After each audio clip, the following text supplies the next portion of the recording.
Well, well, well now, partner, you've stumbled upon the tale of Feud, one of the wildest episodes in the annals of Gunsmoke radio.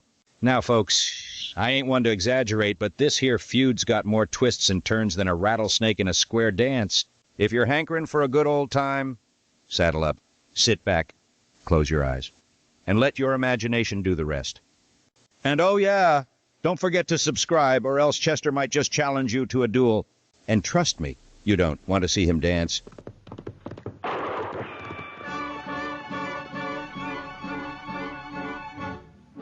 Around Dart City and in the territory on West, there's just one way to handle the killers and the spoilers, and that's with a U.S. Marshal and the smell of Gunsmoke.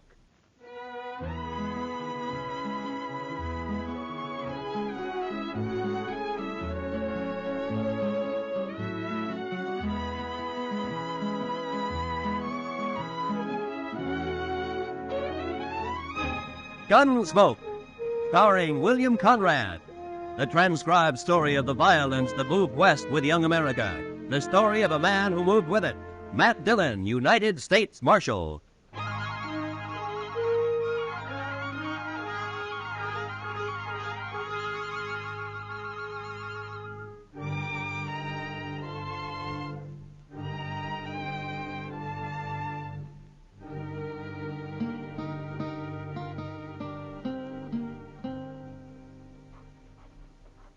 My goodness, Mr. Dillon, come over here at the window and take a look at this fella. I'm busy, Chester. Yes, sir, I know, but you just gotta.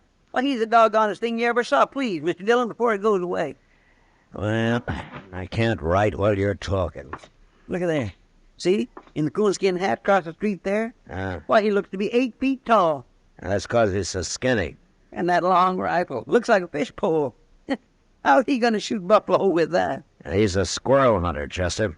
That's a southern mountain man. That fella he's talking to now is pointing this way. Oh, here he comes. Howdy. Hello. Well, come on in. Be you the, what you call 'em? Oh, the marshal? I'm again schools and education. Never heard nothing called a marshal. I'm a peace officer. I'm a country man. I'm again towns, too, and jailhouses. Well, so am I, but sometimes they're necessary. No, they ain't. No more'n the law is. It ain't fitting for some folks to be meddling in other folks' business. Oh? Well, where do they figure it like that, stranger? The, Ozark Mountains? Better country than this. My name's Luke Humbird. Mine's Dillon. This is Chester Proudfoot. How do you do? I know the fella called Proudfoot once. That so? Yeah. Well, there ain't too many of us. It might be a relation of some kind. All I remember is how he crimped up every time I kicked him in the belly. You did? Marshal, man outside said you would help me find where Hank Witherspoon's living. Witherspoon? Yeah. Oh, the one who came out here about a year ago? He's got an old mountain gal with him. They're married. Sure, I know them. They got a place up near Rock Springs, about 10 miles north of here. What kind of place? Oh, just a shack and a patch of corn, as I remember. I'll find it. Well, you come a long way to see your friends, Humbird. Witherspoon ain't exactly a friend, Marshal. I gotta get going. It being Saturday and all. Wait a minute. What are you talking about? Nothing. Except I won't kill no man on a Sunday, Marshal. I never have, and I never will.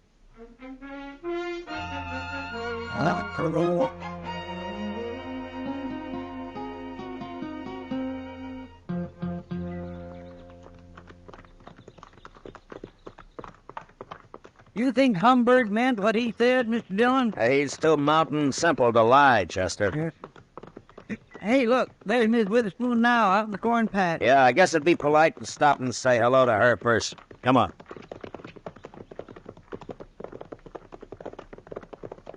Huh. Nah.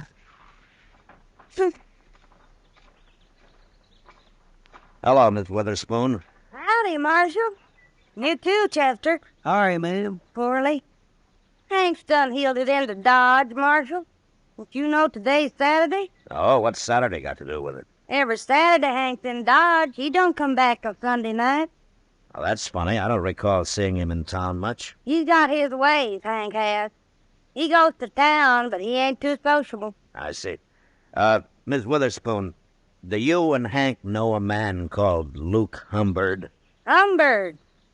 Don't say his name round us, Marshal. Oh, there's trouble between you? Trouble. Marshal, Hank's only Witherspoon left, and Luke's only Humbird. Both families been whittled down to just them two. Oh, a feud, huh? Their grandpa started it. Now there's only one man left on each side. Well, don't you think it's gone far enough? Hank or Humbird. Either one of 'em could call it off, only they're both too muley for that. Well, didn't Hank come out here to, get away from it? Course not. He's always talking about going back long enough to kill Luke Humbird. How'd this feud start, ma'am? Well, they say Hank's grandpa stopped by the Humbirds one day and they asked him to sit and eat. He did. Dinner was slow cooking and he got to hollering about it. Sat there pounding on the table with his knife just a-faunching and a slavering for his victuals until Luke Humbird's grandpa, he took offense and told women not to feed him at all. He went off mad. They've been feuding ever since. Well, forever. You mean they're still fighting over that? Course they are. Where'd you see Luke Humbird? Oh, he was in Dodge asking about Hank. That's bad, Marshal. Hank don't even know he's around. Well, that's why I came out here. Hank ought to be told he's better shot than Humbird, anything. Look, Miss Witherspoon, the law doesn't recognize a feud as justification for murder. If one of them kills the other, he's going to hang for it. I never heard tell of no such law, Marshal. You're making that up. No, it's true, Miss Witherspoon. I've warned Humbird, and I'm going to warn Hank. They'll shoot you start meddling. These people just don't understand nothing, Mr. Dillon. I'm worried about Hank. He'll be drunk soon as it's dark. Oh, well, I'll find him. Goodbye, ma'am. You better find him, Marshal. He'll get killed, sure, if you don't. Yeah. Come on, Petter.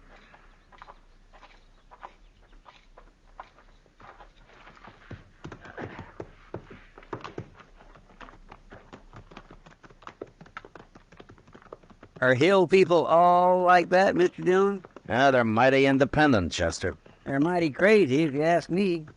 Why, it's like they don't even hear what you're saying. Well, I guess anything to do with the law is a new experience for them. Now look over there, Chester. Now that little bluff over to your right there. Well, how'd he get out here? Well, let's go ask him.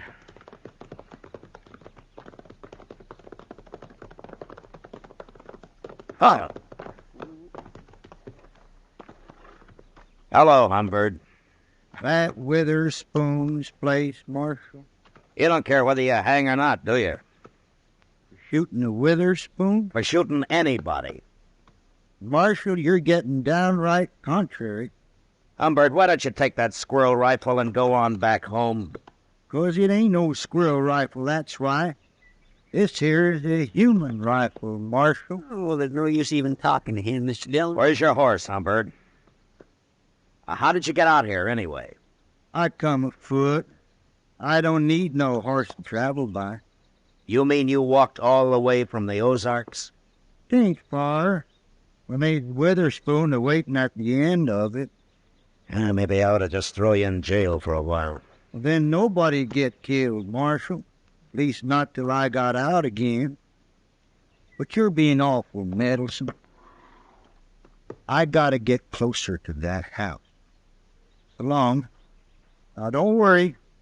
I don't aim to shoot his old lady. Mr. Dillon, Yeah. maybe it'd be better if you just let them shoot each other and have done with it. Don't tempt me, Chester. Well, let's go find Witherspoon.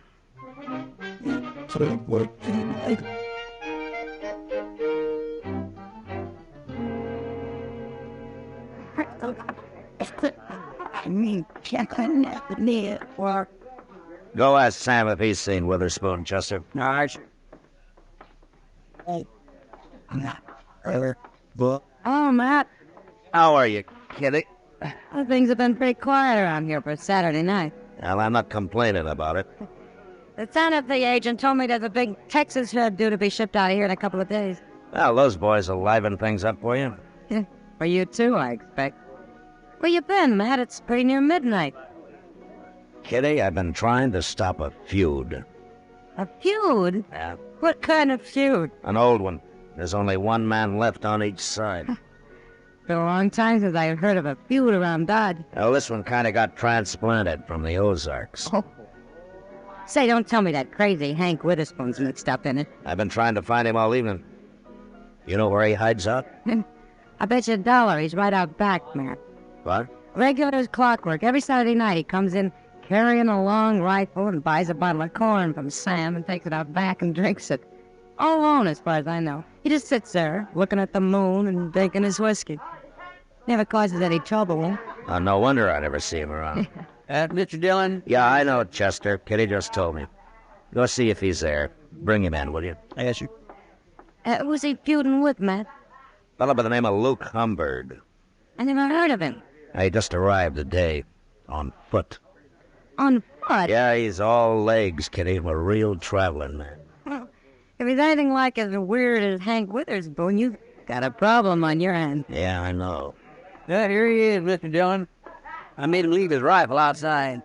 Hello, Hank. Now, what do you want with me, Marshal? I don't like it all cooped up in here. Hank, Luke Humbird is looking for you.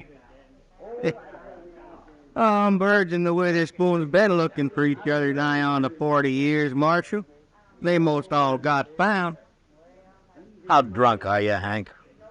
Marshal, my old woman won't allow no drinking on the place, so I gotta come into town every Saturday. Hank Witherspoon? It's Humbird, Mr. Dillon. I got you caught like a bud up a tree, Hank. But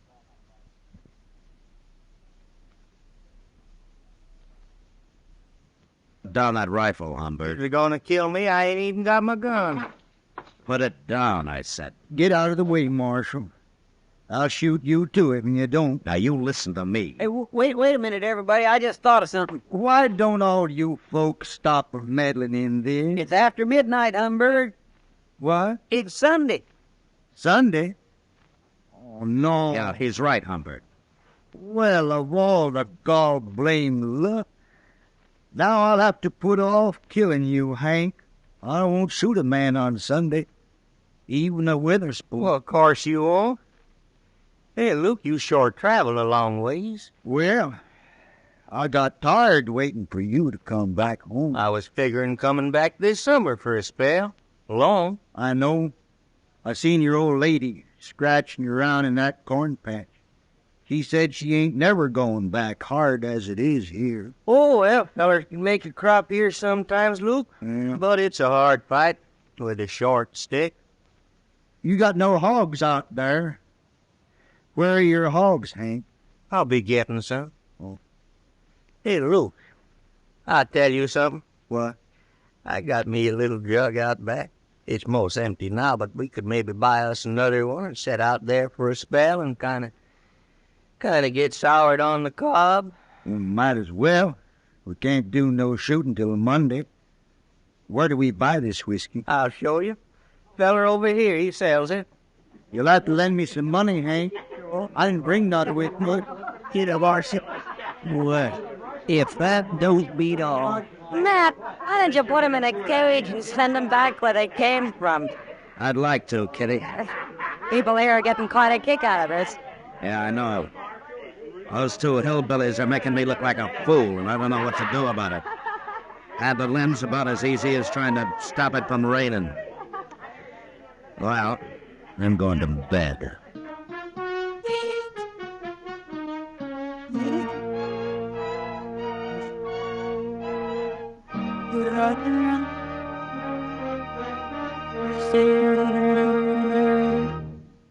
We will return for the second act of Gunsmoke in just a moment, but first, Listen Young Lovers is the title of Monday night's drama on Suspense on CBS Radio, starring Robert Wagner and Mona Freeman. Don't miss Suspense and one of its greatest productions, Listen Young Lovers, on most of the Stars Address stations Monday night. Now, the second act of Gunsmoke.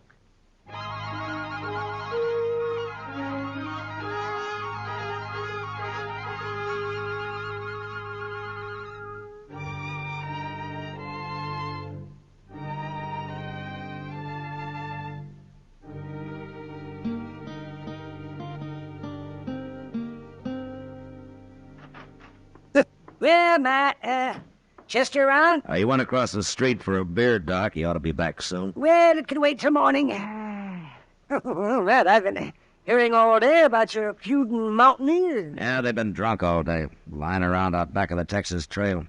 The shooting won't start till midnight. Oh, you gonna let them go ahead with it? And I've about decided to throw him in jail. Give me time to think of some way to get rid of him. Well, that's a good idea, Matt. People are saying that this is the first time you've run into something that you can't handle. Yeah, they're kind of enjoying it, too. I'll bet they are. Yeah, and all over a couple of crates. What's that? That was a rifle shot, Doc, a long-barreled human rifle. Now, you might as well come along. I thought you were against shooting each other on Sunday, Matt. I thought they were, too, Doc. Maybe they got so drunk they forgot. Yeah, that sure looks that way. Now, watch your step, Doc. It's pretty dark back here. Over here, Mr. Dillon. Yeah. If Humbird got shot, I was right inside when I heard it. Oh, that's over here. Let me take a look at it. What's the matter with Hank, Chester? He looks like he's been shot, too. Too much corn whiskey, I guess. Yeah. Scoop some water out of that rain barrel there and throw it on him, huh? Lord. Yes. What's that you're doing now, Lou? Give him some more, Chester. Okay. Oh. Now, stop that, I check. You're making me all wet. Simply, Matt, this man over here's still alive. Let's get him over to my office. Give Doc a hand there, a couple of you men, huh? Taxi. Look, huh? Where's my rifle? I got your rifle right here, Hank. Did you shoot him, Hank? Well, sure. I was aiming to, I guess.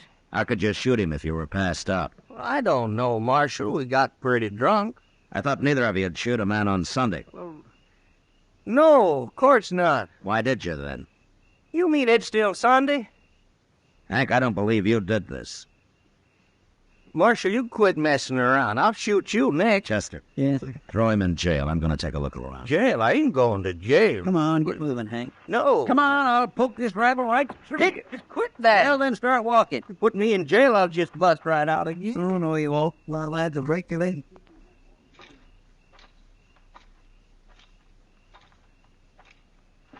Who's that?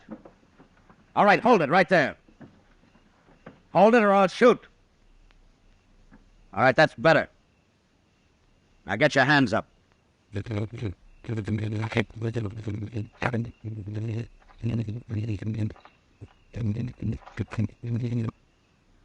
I'll be... I ain't armed, Marshal. Put your hands down, Miss Witherspoon. What are you chasing me for? I'm a woman, Marshal. Come along, ma'am. I'll put you in the same cell with your husband.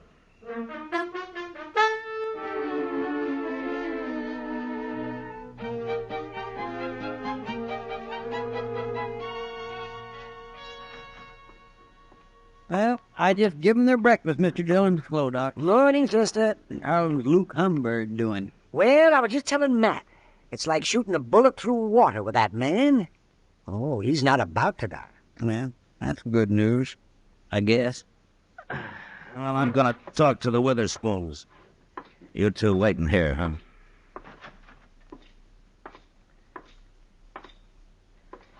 Morning, Hank. Ma'am? Morning, Marshal. You come on out to our place someday, Marshal. I'll cook you a better breakfast than you give us here. Thanks, ma'am. But it might be a long time before you go home. I've been trying to explain things to Hank, Marshal. Oh? He's still arguing he shot Luke Humbird. But even he don't believe it. You're admitting that you did? Course I did. You know. Hank is too drunk. Humbird's all right. He's going to live.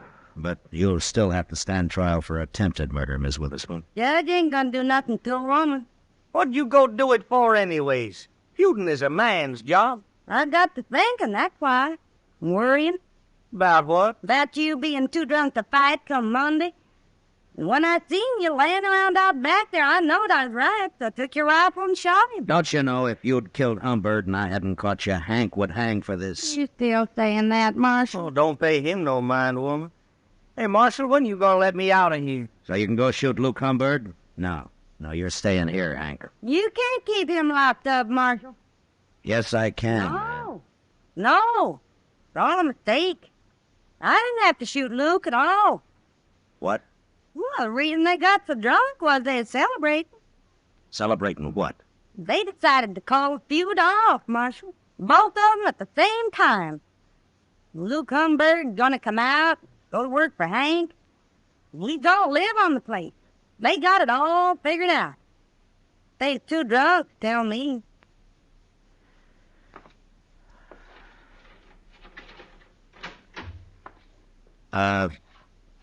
Ms. Witherspoon, Huh?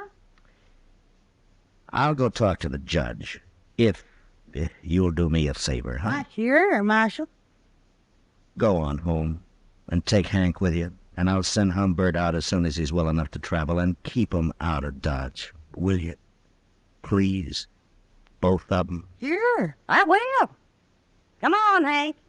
Your drinking days is over.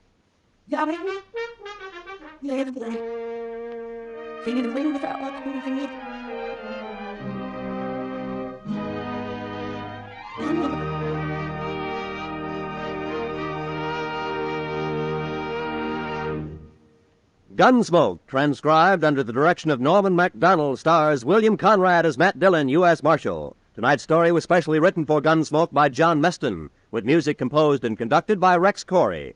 Featured in the cast were Virginia Gregg, John Boehner, and Lawrence Dobkin. Parley Bear as Chester, Howard McNear as Doc, and Georgia Ellis as Kitty. Join us again next week as Matt Dillon, U.S. Marshal, fights to bring law and order out of the wild violence of the West in Gunsmoke.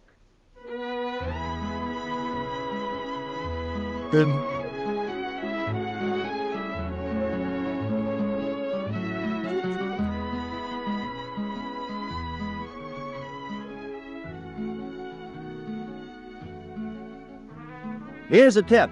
Make it a safe, sane holiday weekend all the way. Let the drivers in Indianapolis take the only chances anyone takes this entire holiday weekend. And say, don't forget CBS Radio will bring you Memorial Day night, an exclusive program of Indianapolis thrills. That's Monday night on most of these same stations. Roy Rowan speaking. Lionel Barrymore's Radio Hall of Fame is great Sunday night drama on the CBS Radio Network.